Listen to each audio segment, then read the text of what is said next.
All right, everybody, peace. Welcome to the GSMC College Football Podcast show, brought to you by the GSMC Sports Network. As you guys know, I'm your host, Casuan, and we have got some interesting stuff to talk about today on the show. Obviously, in the last two segments of the show, last 3 segments of the show, we're going to be discussing some of the biggest matchups of the week. A couple of those games being Georgia, South Carolina, Oregon, Hawaii, and a rivalry matchup between Colorado and Colorado State. And speaking of those two teams, we're actually going to start the show off with some recent comments made by Colorado State head coach Jay Norvell and what that actually represents on a larger scale in terms of how to handle yourself when you're experiencing success and how to handle envy or jealousy that comes from other individuals, right? But before we really get into it, though, guys, if you haven't already, be sure to hit the subscribe button, hit that like button as well, so you can stay up to date on all of our latest content. And be sure to follow us on Patreon so you can get all access to exclusive content that we post on a daily basis that you can't get anywhere else. And in order to do that, go to patreon.com, click on the search bar, and type in GSMC Sports. And if you would like to support our company and our network, follow the link in the ticker below.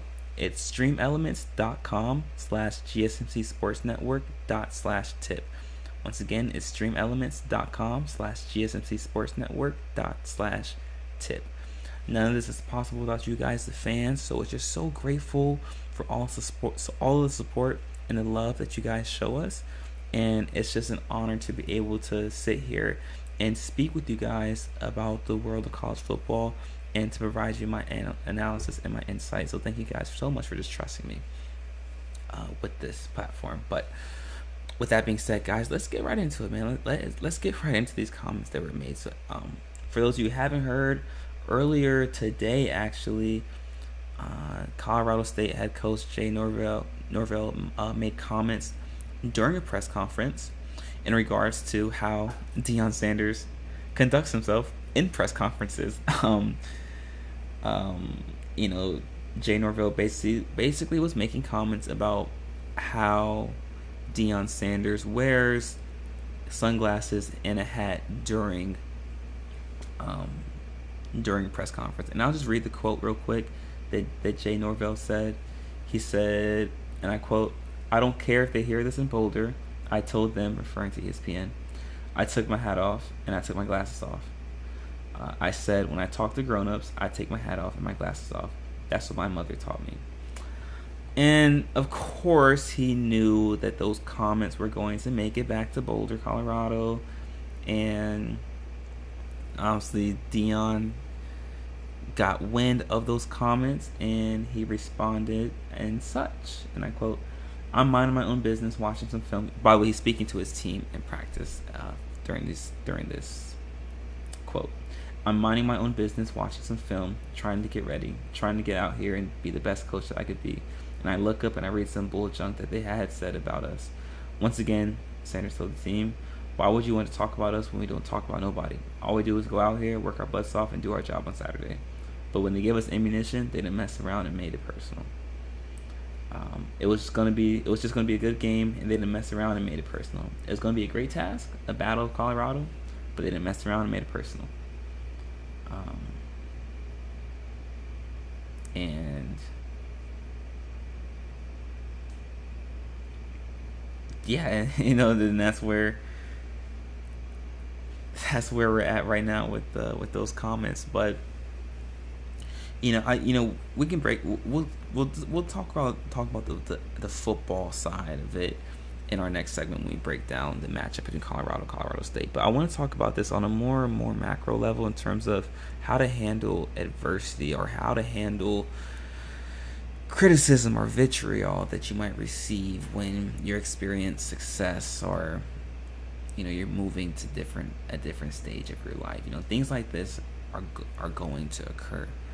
And we, as individuals, we have to be comfortable with experiencing and receiving this level of scrutiny when it's unwarranted, right? And how we respond to it is a direct reflection of how we view ourselves. An old quote goes that the lions don't mess around with the doings of hyenas. And basically that means that, as a lion, as a leader, as the epitome and embodiment of how you view yourself in terms of success and being the best version of yourself, you can't allocate your time, or you can't give your time to people who are, quote unquote, beneath you in terms of how they view themselves. And you can't give that time and energy to people that aren't worth it and that don't matter, essentially. And as a life lesson, we have to understand that and understand what we're putting our energy towards and what we are allowing to take our thoughts away from the goal in the process. And we can't allow anything to steer ourselves off the path of success of where we need to be. And it's important to be able to understand that and be able to grasp that as we move forward in life, because there's always going to be distractions. There's always going to be people that say things that try to deter us, but we have to understand that that's just a manifestation of their insecurities, and we can't allow their insecurities to dictate how we move and how we operate. But when it comes to football, it comes to this matchup, obviously it's going to be used as cannon fodder for the Buffaloes for Colorado. And looking at it, I'm sure that Jay Norvell used these comments more so as a way to galvanize his team, right, and to give them a little spark and boost of energy. But this tells me that if you have to do all this, make comments like this, and the comments aren't bad, there's nothing wrong with the comments, but if he has to make comments like this, then he's worried that his team won't be up to the task of playing up against a Colorado team. And this Colorado team. And that's what that tells me. And that tells me all that I kind of really need to know how the game is going to go. But we'll cover the breakdown of the game in the next segment. But then also another way to look at this and view this is are we saying what we're saying about other people, is it from a place of insecurity, or is it from a place of genuine criticism? And oftentimes what we see in others and what we choose to see in others is a direct reflection of how we view ourselves. So we notice that people that are pessimistic are lean towards the pessimistic side of the spectrum, and people that always find ways to look for the faults or the deficiencies in others tend to be the ones that are the least confident and have the least level of positive imagery about themselves. And if we notice that people that are, I won't necessarily optimistic, but optimistic, yes, in a sense, and also that tend to look for the positives in others and tend to see the good things that others can do or can be, they tend to have a positive outlook on themselves. And so that's why I say that what people see in others is a direct reflection of them. They're choosing what they want to see, and that's how those insecurities can manifest. And I wanted to use these comments, on a more macro level, use it as a framing device to talk about this topic, because I think it's something that we all struggle with, not just in the sporting world, not just athletes, but everyone. Everyone in this life struggles with that. But being able to have that level of self-awareness and say to ourselves, okay, how I'm viewing this person, is that just a reflection of me and my insecurities, or am I making an accurate assumption or an accurate analysis? And we have to look and see where the comments and statements we make, where they're coming from. And what you tend to notice is that people that are positive and are confident in themselves, either one, tend to make less comments about other people, or two, when they do make comments or speak on other people, it's normally either in a positive light, or they try to steer away from speaking negatively about the individual unless it's warranted. So yeah, these are just things that we should think about moving forward, and things that we should understand as we move about in life, and how we view other people and how we interact with other people, that these things all pop up. But I just wanted to use these comments made by Jay Norvell as a framing device to talk about this topic right here. But with that being said, guys, let's actually break down the actual matchup between Colorado and Colorado State. So we're going to do that in our next segment. So be sure to stick around, guys. You are not going to want to miss it.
All right, Brian, welcome back. In case you missed the first segment of our show, we broke down recent comments made today actually by Colorado State head coach Jay Norvell, and we used it as a framing device to talk about how people view other people and how that's a reflection of themselves, and how to handle adversity and how to handle criticism and how to handle attacks made by people when you're on your road to success and once you reach a certain level of success, and why that's important. The importance of being able to handle those sort of criticisms and responses that people make towards you, and how your ability to handle those sort of moments can have lasting effects on your path to success as you move about in life. And guys, be sure to stick around for the last two segments of our show. We're going to be covering some of the biggest games of the week. We're going to be covering Georgia and South Carolina, and we're also going to be previewing Oregon and Hawaii as well. But with this segment, guys, we're going to be discussing the actual matchup between Colorado and Colorado State. And before we get into it, though, guys, if you haven't already, be sure to hit the subscribe button, hit the like button as well, so you can stay up to date on all of our latest content. And be sure to follow us and subscribe to us on Patreon as well. In order to do that, go to patreon.com, click on the search bar, type in GSMC Sports. That way you can follow us and stay up to date on all of the exclusive content that we post daily that you can't get anywhere else. And if you'd like to support our company and our network, follow the link in the ticker below. It's streamelements.com/GSMC Once again, it's streamelements.com/GSMC We are just so grateful for all the support and love that you guys show us, and none of this is possible without you guys, the fans.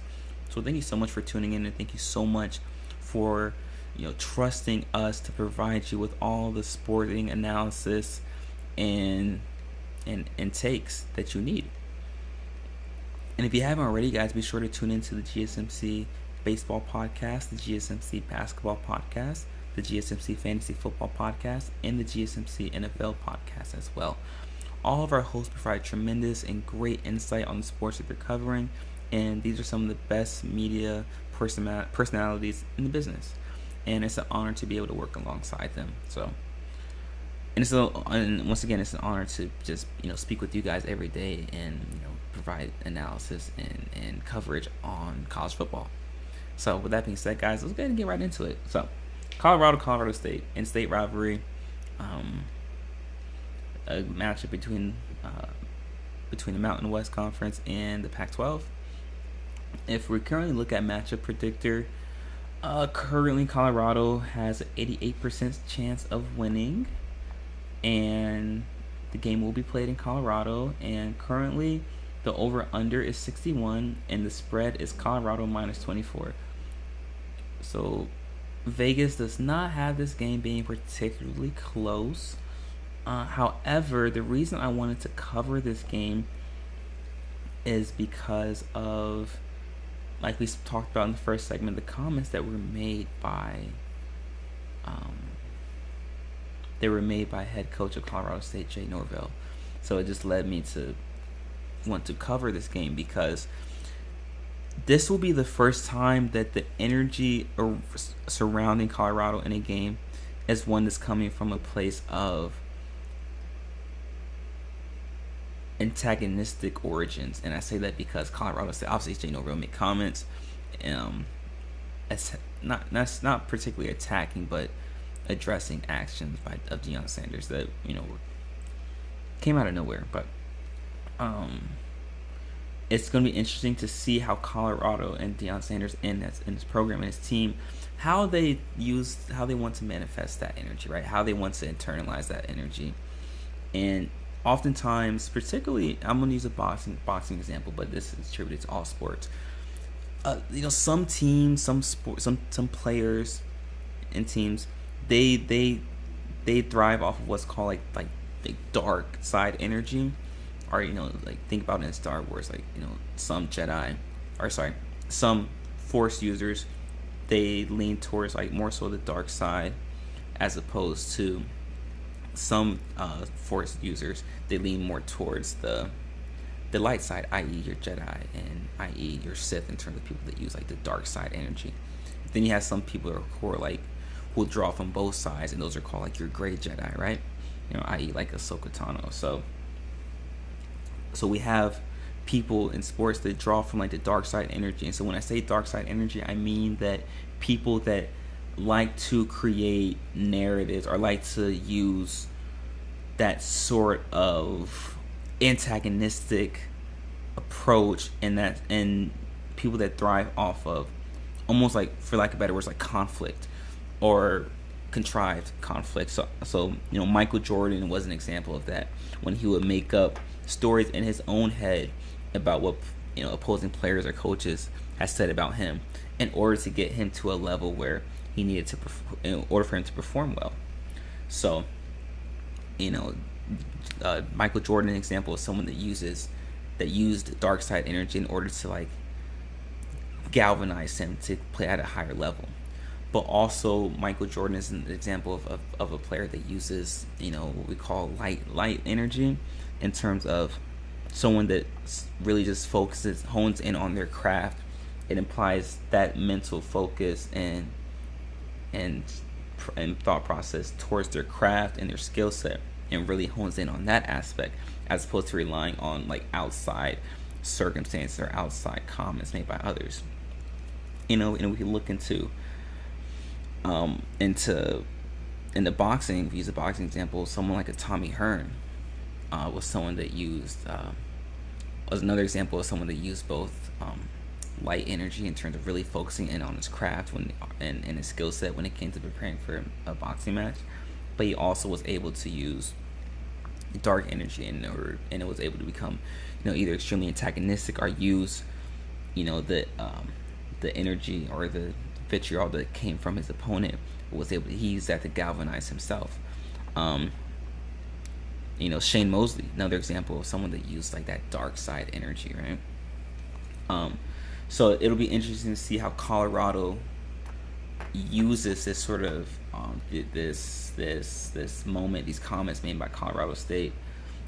Are they going to turn this into light energy and use it to really hone in on their craft and their skill set and their scouting report, and hone in on that aspect in order to propel them to the necessary level they need to be at in order to play? Or are they going to use this to galvanize them from a dark side perspective, and use it to create tension between them and the opposing team? Or are they going to use that sort of dark side energy to get them to that next level in order to where they need to play at? And that's what this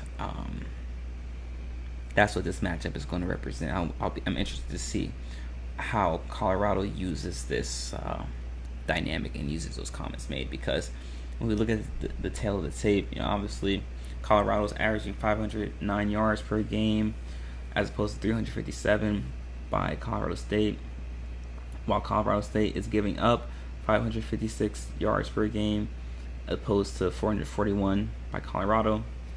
And that's why I didn't want to get too much into the breakdown of it, because particularly I don't think this game is going to be close. I have Colorado winning this game by a score of 31 to 14. And I won't be surprised if Colorado is able to put up more than 31 points up on Colorado State.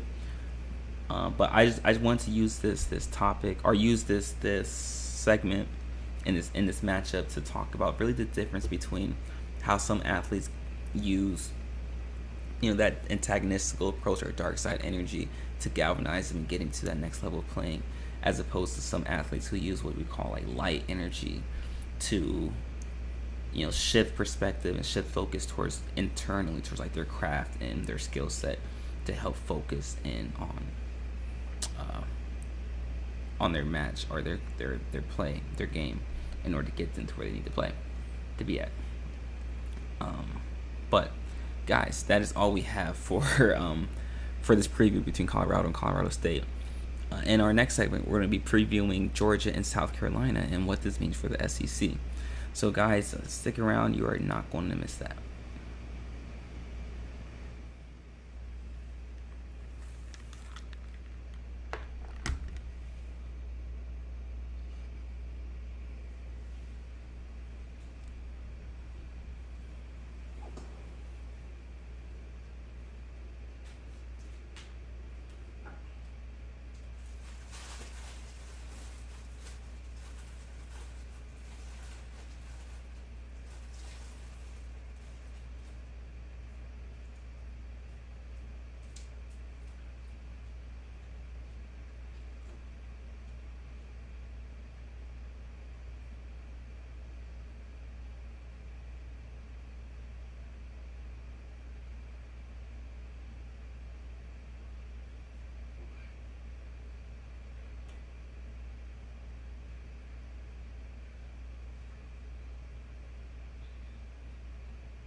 Alright, everybody, welcome back.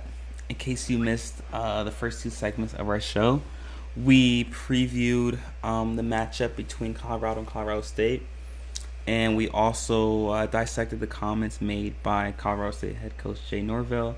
And really, the first two segments of this show, I really wanted to discuss the importance of how to handle criticism and vitriol that comes at you when you're on your path to success. And I also talked about how certain athletes and teams use different types of basically how they find different ways to galvanize themselves in preparation for, an event or a game. But guys, in the last segment of our show today, we're going to be breaking down the matchup between Oregon and Hawaii. But in this segment, guys, we're going to be discussing the matchup between Georgia and South Carolina. So we're going to go ahead and get right into that. But before we get started, guys, if you haven't already, be sure to hit the subscribe button so you can stay up to date on all of our latest content.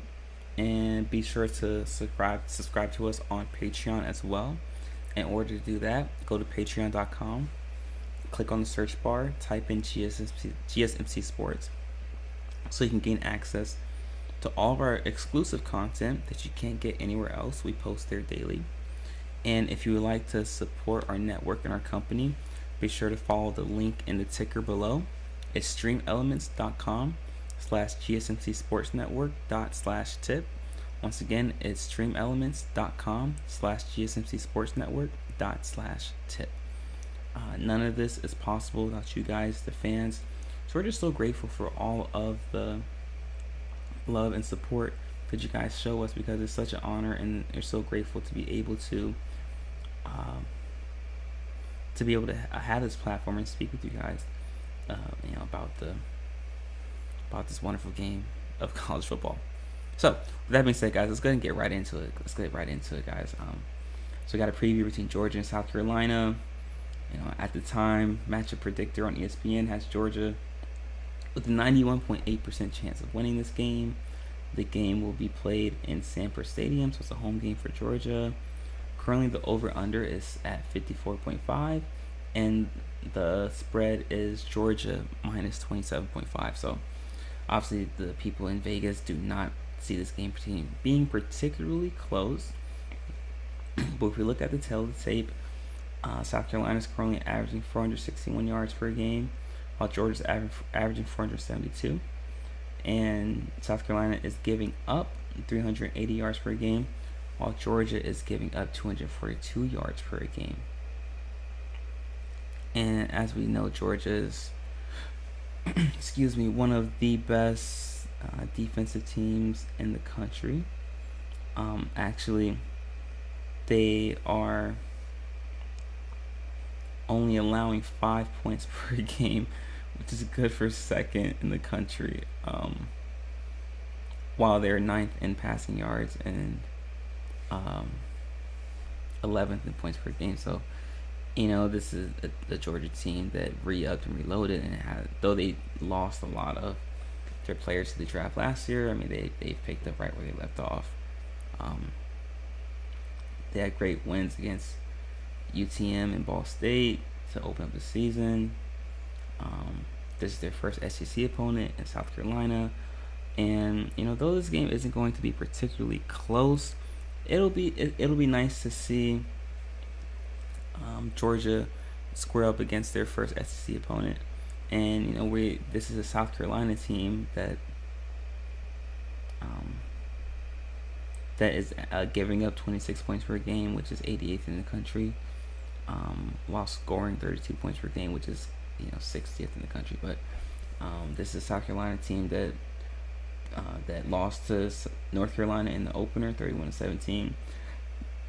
And turned around and beat Furman 47-21 last week. And this is a South Carolina team that relies heavily on the passing attack. And they're averaging 408 yards in the air per game, while only averaging 53 yards per rush. And this is the recipe for disaster for the South Carolina team, because Georgia has a tremendous secondary, and then also do a great job of applying pressure with the front seven and stopping the run. So I think South Carolina is going to struggle to score the ball. Seeing that Georgia likes to run a lot of press man coverage, and really doesn't give up a lot of leverage and space to the receivers because their secondary is so dominant. But I don't see this game being particularly close. I don't think this game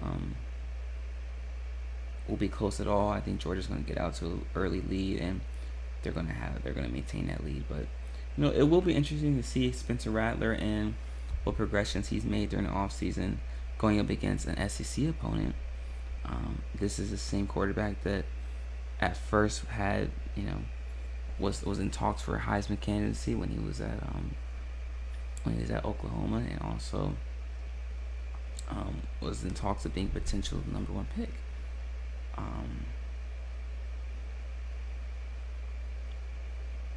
So it'll be nice to see moving forward what happens and how this game goes. But I don't think this game is going to be particularly close at all. I currently have Georgia winning this game by a score of 41-17, and so I do think Georgia will cover the spread, but I don't think this game is going to be close at all. And but it's going to be nice to see Georgia square off against their first SEC opponent of the season, and to see Spencer Rattler perform and see how he's progressed. With them getting their first real test against the SEC opponent in Georgia, who is number 1 in the nation, and based on what I've seen so far, the best team in the country so far. But with that being said, guys, let's transition to the other game we're going to be previewing. That's Oregon and Hawaii. We're going to cover all that, guys, in the last segment of our show. So be sure to stick around, guys. You're not going to miss it.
All right, welcome back.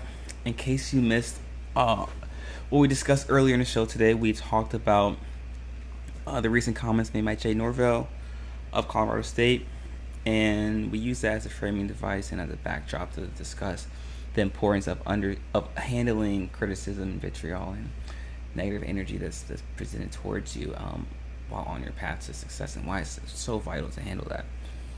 And we also talked about the matchup between Colorado and Colorado State. We also previewed the matchup between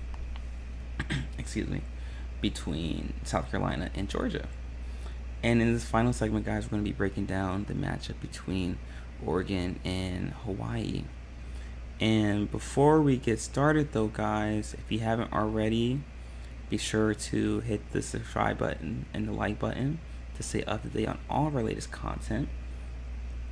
And if you haven't already, be sure to follow us on Patreon as well. In order to do that, you go to patreon.com and you click on the search bar and type in GSMC Sports. That way you can follow us and stay up to date on all the exclusive content that we post daily. And if you'd like to support our company and our network, simply follow the link in the ticker below. It's streamelements.com/GSMC Once again, that's streamelements.com/GSMC None of this is possible without you guys, the fans. So we're just so grateful for you guys tuning in and listening to us and supporting us, because there's no better place for sports, anything and all things sports, other than here at GSMC. And if you haven't already, be sure to tune in to the GSMC Baseball Podcast, the GSMC Basketball Podcast, the GSMC Fantasy Football Podcast, and the GSMC NFL Podcast as well. You know, all of our hosts are some of the best in the business at covering their sport, and it's an honor to be working alongside them, and they produce great content, so I highly recommend tuning into them. But with that being said, guys, let's get to our final preview, our final game that we're going to cover today, and that's between Oregon and Hawaii, a Pac-12 matchup.